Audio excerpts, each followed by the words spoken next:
Welcome back.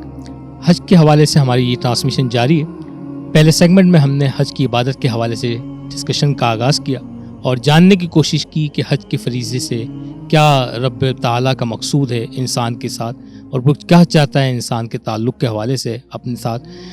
اسی سلسلے کو ہم آگے بڑھا رہے ہیں اور اب ہم اپنے گفتگو کے رخ کو تھوڑا سا آگے بڑھائیں گے قربانی کی طرف، کہ حج سے متصل قربانی کا فریضہ ہے، اور پروردگار نے اس کی اگر ابتدا کو دیکھا جائے تو قصہ حابیل و قابیل سے قربانی کی جس رسم کی ابتدا ہوئی ہے، ذبیح اللہ حضرت اسماعیل علیہ السلام اس کی منتہا ہے، اور اس ابتدا اور انتہا کے بعد اس روایت کو نسل در نسل منتقل کر دیا گیا، بلکہ ایک لازمی ضابطے کے طور پر، ایک لازمی حصے کے طور کے اوپر لازم قرار دے دیا گیا ہے تمام امتوں کے لیے۔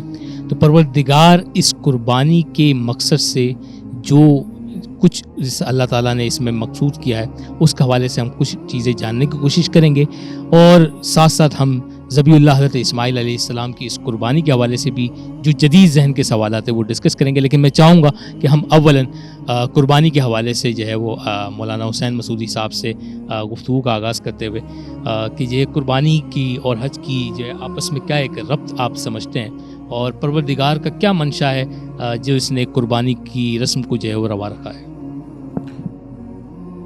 اس کے لیے ایک آیت میرے یہاں ذہن میں آ رہی ہے آپ کے سوال کے ساتھ، کہ حضرت ابراہیم جب کعبۃ اللہ آئے اور مکے میں تشریف لائے اور اس وقت بیابان تھا، تو اس وقت آپ نے ایک دعا فرمائی کہ ربنا انی اسکنت من ذریتی بواد غیر ذی زرع عند بیتک المحرم، یعنی وہاں پر آ کر کے حضرت ابراہیم نے اپنے رب سے دعا فرمائی، اور دعا یہ تھی کہ پروردگار میں اپنی ذریت کو لے کر کے اور کیا ہے ایک ایسی وادی میں آ گیا ہوں جہاں نہ آب ہے، نہ گیا ہے، نہ چرند ہے، نہ پرند ہے، کوئی انس و جاں کچھ نہیں، بس یا تو لق و دخت پہاڑ ہیں یا آسمان ہے، اس کے علاوہ وہاں کچھ بھی نہیں۔ تو بے آب و گیاہ سرزمین پر اپنی ناموس کو لا کے رکھنا، یعنی حضرت حاجرہ کو چھوڑنا، اور ایک نومولود فرزند یعنی حضرت نبینا اسماعیل کو وہاں پر چھوڑ کے اور پھر جانا۔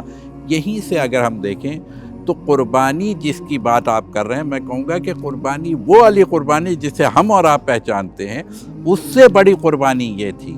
وہاں ایک نفس کی قربانی دینی تھی، یہاں دو نفسوں کی قربانی دی جا رہی تھی۔ ایک حضرت حاجرہ کی، اس لیے کہ جب کوئی نہیں ہے تو بتائیے کہ وہاں جو کہ تھوڑا سا نان جوی ہے اور کچھ دن میں وہ ختم ہو جانا ہے، پانی وہاں وجود نہیں رکھتا، تو زندگی مفقود ہے۔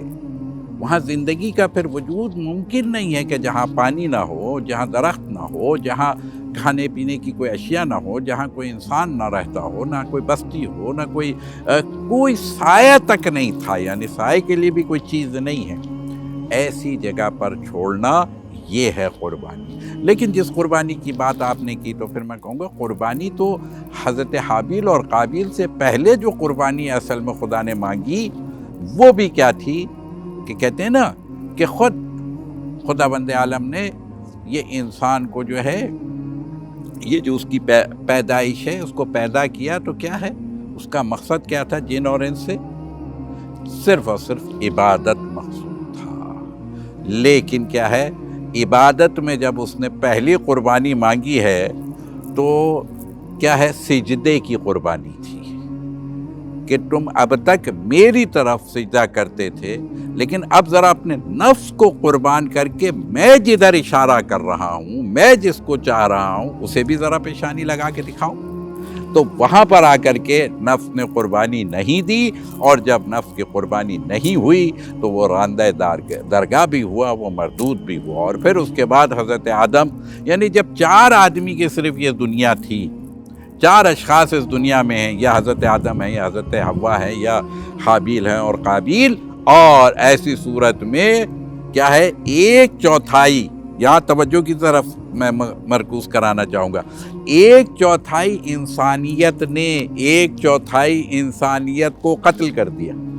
ایک بھائی نے ایک بھائی کو اپنی جگہ قتل کیا، لیکن اگر دیکھیں تو 4 آدمی میں تو ایک چوتھائی بنتا ہے، ایک چوتھائی انسانیت نے ایک چوتھائی انسانیت کو قتل کر دیا، اور جس کے لیے اس وقت اس نے کہا تھا کہ تو اپنا جانشین اور خلیفہ اسے بنا رہا ہے جو دماء کرے گا، یعنی خون بہائے گا، فساد کرے گا زمین پہ۔ پروردگار ہم نقدس لک، ہم تو تیری عبادت کرنے والے ہیں، ہم نفس نہیں رکھتے، ہمیں اپنا جانشین بنائے۔ تو پھر خدا نے جواب دیا تھا کہ انی اعلم ما لا تعلمون، جو میں جانتا ہوں وہ تم ابھی نہیں جانتے۔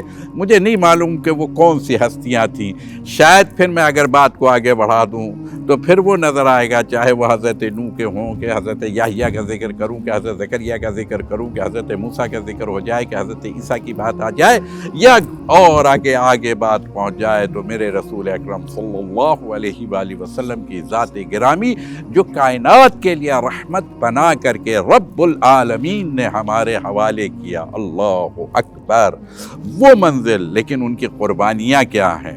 ان کی قربانیوں کو اگر ہم دیکھیں تو وہ ذات ہے، ہم سب رضا الہی کو تلاش کرتے ہیں، ہم چاہتے ہیں اللہ راضی ہو جائے، لیکن ایک ذات مجھے نظر آتی ہے، اور وہ ذات کیا ہے؟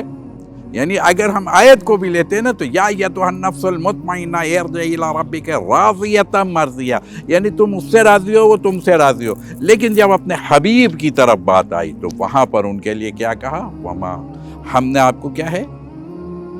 الم یجد کا یتیما فآویٰ، ہم نے آپ کو یتیم پایا لیکن ہم آپ کو وہ کچھ عطا کریں گے۔ وَلَسَوْفَ يُعْطِيكَ رَبُّكَ فَتَرْضَىٰ، آپ کا رب آپ کو وہ کچھ عطا کرے گا کہ آپ راضی ہو جائیں گے۔ اللہ اکبر، کوئی تحفہ ہے۔ یہ کس کے نتیجے میں؟ جیسے بات شروع میں بھی ہوئی تھی کہ مشقت اور قربانی، یہ ہو نہیں سکتا کہ کیا ہے، جہاں پر قربانی ہو وہاں مشقت نہ ہو۔ تو ہمیشہ قربانی کے لیے، مشقت کے لیے تیار رہنا چاہیے۔ اور میں کہوں گا کہ جی ہاں، حضرت ابراہیم وہاں پہ لا کر کے اب سب سے قریب ترین شے انسان کی کیا ہوتی ہے؟ اگر ہم اور آپ دیکھیں تو معاشرے میں یہی نظر آتا ہے کہ انسان اپنی آسائش کے لیے مال کماتا ہے، اولاد کے لیے مال لٹاتا ہے، اور پھر اگر بیٹے کی صورت میں ہو، اور جو اس بڑھاپے میں جا کے مل رہا ہو، اور جو پہلی صورت میں مل رہا ہو، اللہ اکبر، یہ اتنی دعاؤں کے نتیجے میں حضرت نبینا حضرت اسماعیل حضرت ابراہیم کو ملے تھے، اور پھر جا کر کے وہ اس کی قربانی مانگی گئی۔ تو میرے ایک طرف یہ قربانی ہے تو حضرت ابراہیم نے لٹا بھی دیا، ان کے ہاتھ پیر، ظاہر سے بات ہے، وہ بہرحال حضرت ابراہیم کے بیٹے معصوم ہیں، نبی ہیں، نبی وقت ہیں، ظاہر سی بات ہے حضرت اسماعیل۔ تو جب انہوں نے پوچھا کہ میں نے خواب دیکھا اور قربانی، تو انہوں نے کہا ہاں، پروردگار کی بارگاہ سے اگر آپ کے لیے حکم آ گیا ہے تو پھر مجھے آپ صابرین میں سے پائیں گے۔ آپ کو افعل ما تؤمر، جو آپ کو حکم مل گیا رب کی طرف سے اس کو کر جائیے، پھر میرا اور اس کا اور کسی کا۔ یہ ایک پیغام تھا، یہ نبی کے گھر سے ایک پیغام نکل رہا ہے، معاشرے کے لیے، ہمارے اور آپ کے لیے ایک پیغام آ رہا ہے کہ جب رب کا کوئی حکم آ جائے تو سر تسلیم خم ہے، اور سر تسلیم خم کرنا ایک ہے، اپنے سر کو قلم کرانا اور ہے۔ یہ حضرت نبینا اسماعیل اپنے سر کو خم نہیں کر رہے، قربان کر رہے ہیں رب کی بارگاہ۔ ہم صرف سجدہ ہم سے نہیں کیا جاتا رب کی بارگاہ کے لیے، پیشانی زمین پہ نہیں رکھ پاتے، وہ اپنے آپ کو کیا ہے، راہ خدا کے لیے قربان کرنے کے لیے۔ اور پھر پٹی بھی باندھ دی، اور پھر چھری چل بھی گئی، چھری چل گئی۔ اور کسی کی گردن پر اگر چھری چل جائے، گلو پہ اگر چھری پھیر دی جائے تو کیا نتیجہ ہوتا ہے؟ خون بہہ گیا۔ نبینا حضرت ابراہیم کی آنکھوں پہ بھی پٹی ہے اور حضرت اسماعیل کی آنکھوں پہ بھی پٹی ہے۔ جب آسان ہے، آسان تو نہیں ہے، یہ قربانی مشکل ہے، مگر کیا ہے، پھیر دیا۔ اور جب پھیر دیا، خون بہہ گیا۔ مجھے نہیں معلوم کہ اس وقت قلب حضرت ابراہیم کا کیا حال ہوگا، لیکن بس میں تو اتنا جانتا ہوں کہ جی ہاں، وہ حضرت ابراہیم خلیل الرحمن ہیں، وہ اللہ کے دوست ہیں۔ دوستی میں پھر کچھ نہیں دیکھا جاتا کیا قربان کرنا ہے کیا قربان نہیں کرنا ہے، تو یہاں دوستی ہے، اللہ سے دوستی ہے۔ بہت ہی خوبصورت انداز میں قربانی کے حوالے سے گفتگو فرما رہے تھے علامہ حسین مسعودی صاحب۔ ملتے ہیں ہم ایک چھوٹے سے وقفے کے بعد۔